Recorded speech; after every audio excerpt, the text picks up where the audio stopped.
club random, right? When you hear that, it honestly, it sounds like a kid's, like that it airs after VeggieTales. Yeah, like or something teen girls like that. talking about Taylor Swift and stuff. Yeah, yeah, right. That's what I immediately thought it was. Instead, it's a washed-up comedian getting like way too drunk on camera for some reason. A 67-year-old man, I believe, is how old this guy is. Club random. Wearing a Dan Flash's t-shirt. I literally, yeah. It's so random, okay? It's so random how many alcoholic beverages I have to put on this small table. Like, it's like, dude, just, you can get, I know, I can't unsee Heidecker's parody now, but like, you can get through the interview without having to drink 4 full glasses of whatever, like, hard liquor you have going on, man. And smoking in this person's face. What talking about Maher. comedian are we talking about? Bill Maher. Okay. There could have been a few. What era of your guys' life do you remember, like, when people said that's so random? Like, if you had to peg it to, like, a rough... 2006. Yes, exactly. I was going to say, like, this was, like, when I was, like, leaving high school and going into college.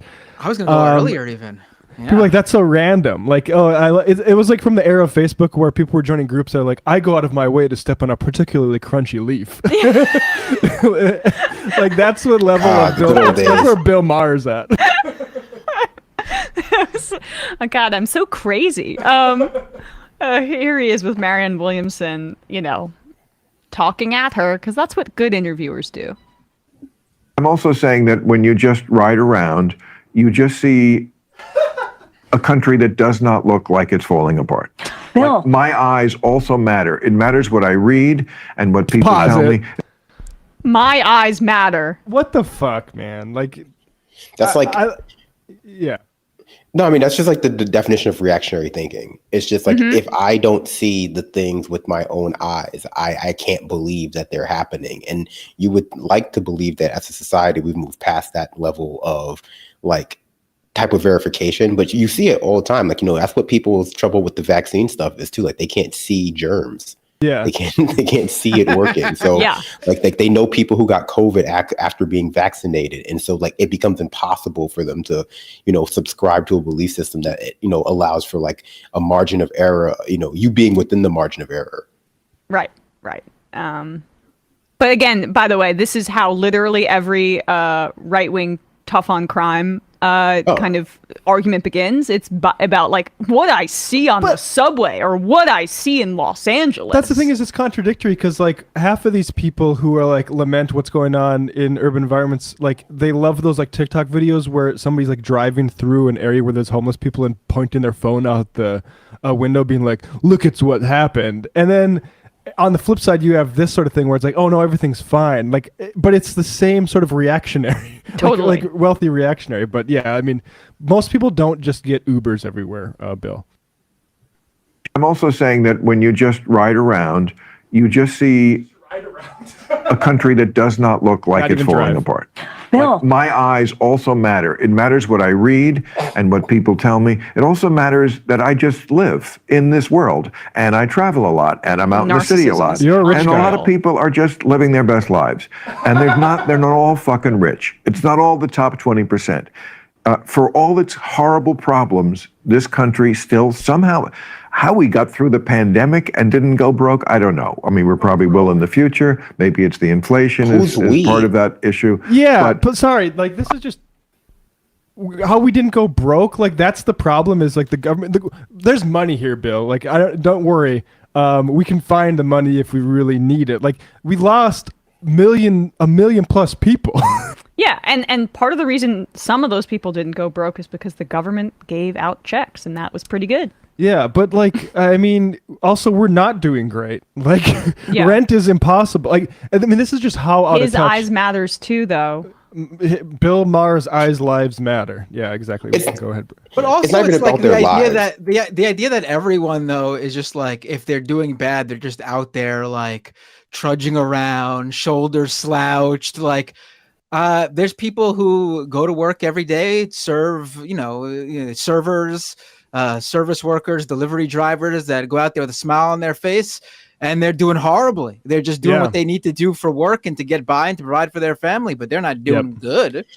Exactly. But also, like, he says this like he's a worldly guy, like going from like, the streets of New York to like Mumbai or something, like on a trip to do some sort of like real underground reporting. But I would bet that this is just a coded way of saying like, me and my friends are happy right now. Can you explain to me why that's not the case, or why we should care essentially that other people don't have that experience, or why, other people aren't having it in some way that is not directly tied to my lack of tax rate going up.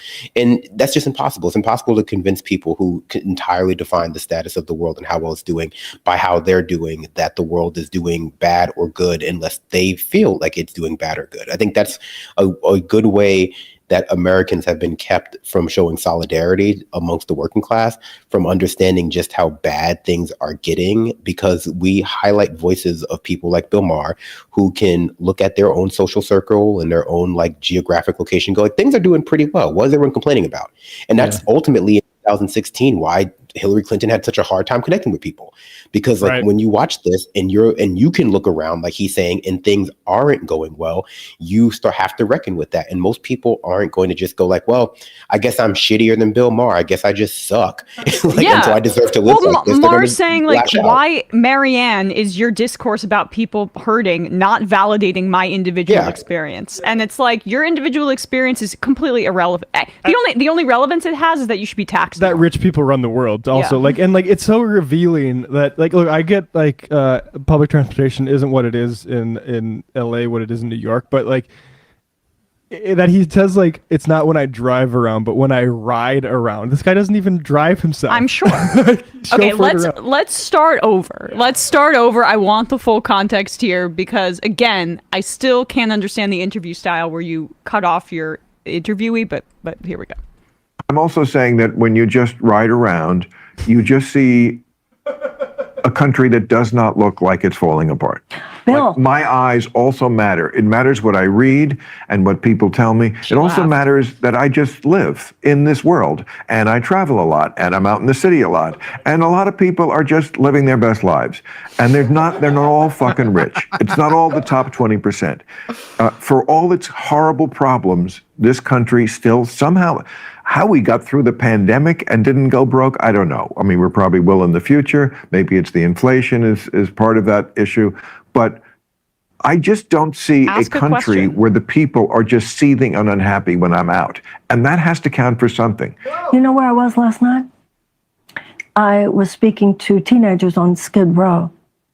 Do you know how many people are homeless in Los Angeles County on any given night? 70. If you go to Skid Row, you're going to... Okay. That's my point. You say you drive around, but where do you drive around? Okay. You don't drive too many miles. Of course. Why would I go to Skid Row? That's kind of my point. So you don't really... You say, I don't see anybody going through that. That's right. Don't. You're not driving there. And most They're people more than don't. an underclass. Yes. There's this invisibilized... Yes. He's so impatient with her when she just... with like just one anecdote about what she's been doing and what she's been kudos to Marianne Williamson there, because she completely, ripped the mask off of how sheltered, how self-involved this dude is. And I say this as someone who used to watch Bill Maher like during the Iraq War days a lot, and I would say that his atheism was when I was like 13 or 14. A moment where I thought more critically about religion and like the structure of the world, but that was his only value to like thoughtful discourse. And even then, when you dug a little bit deeper, his atheism was just based in like Islamophobia. So Bill Maher has no real connection to anything on the left, and that made it quite clear. Yeah. Atheism isn't cool with the kids anymore. Everyone's into witchcraft now. So grandpa needs to get with the times. Yeah. But no, I mean, it's just because this is the bog standard conservative pundit opinion that like me and my friends are doing well. We're not mad about poverty. We don't see it. We choose not to see it. How come we should care about what's going on with the rest of the world? How come we can't define the world merely by like the way I'm experiencing it? And it's just egocentrism.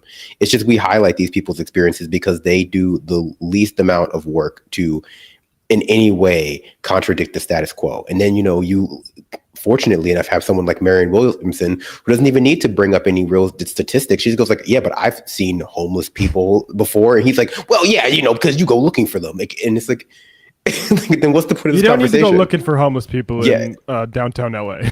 Yeah, and isn't that I thought that's where that was going when I mentioned like the reactionary, anecdotal stuff, because that's usually what you hear. But he's a step above the standard NIMBY person. He's a step above the standard, reactionary. I don't want to see a dirty homeless person. He's so much a step above them financially that he's not even driving; he's riding around. And so he's riding around, which sounds so infantile to say that. Yeah. When I ride around, like, what are you talking? Also, can we go back to the picture here for a second, Matt? Can we just? This chair is eating Bill Maher. Oh yeah, he looks about 3 feet tall. This is like a boy king in his throne. Like, he is so tiny. He's like, I got my smokes, I got my beverages, I've got my big chair, I've got my big boy chair, I've got my dim lighting, and I've got my 90 to 10% talking ratio. Like, Marianne, with my you're guest. an idiot. I love to ride around and watch people poorer than me living their best lives. It's just when he says America, you just know he means himself. He just means me. Yeah. He just means I'm doing good. So what's the problem?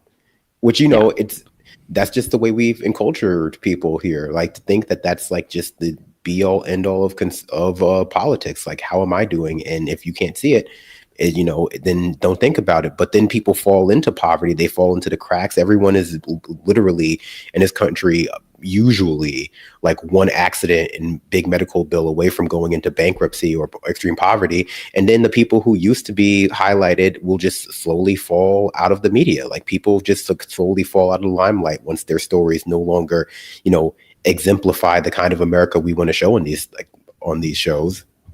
Exactly. And I just want to play this a little bit because I've referenced it at the start, the Tim Heidecker parody of Club Random. It's genius. This is him with Fred Armisen, and they get the dim lighting, the horrible camera angles, the surplus of alcoholic beverages just so right. Look at the parallel when I switch between this thumbnail and the other thumbnail.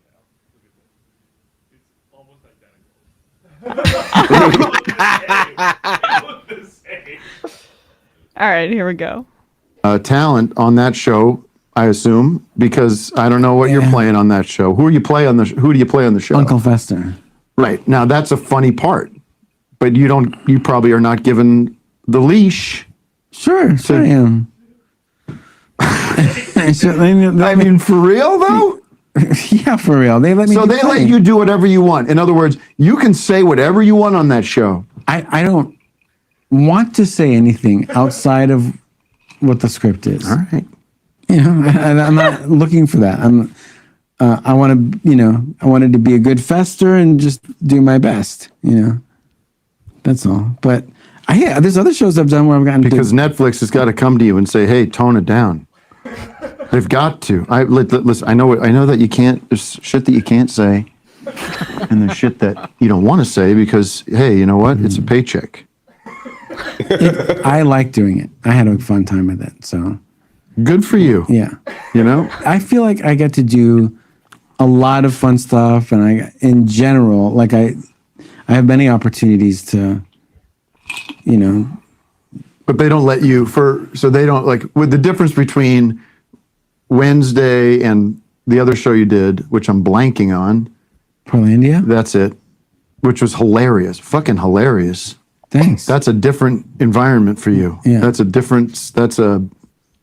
we're going to go out there and we're going to take pointed shots at sort of the woke mindset and take, because listen, I'm as liberal as anybody, and you know that. I mean, I am on the record about gun control, and I was against the Iraq War. Mm-hmm.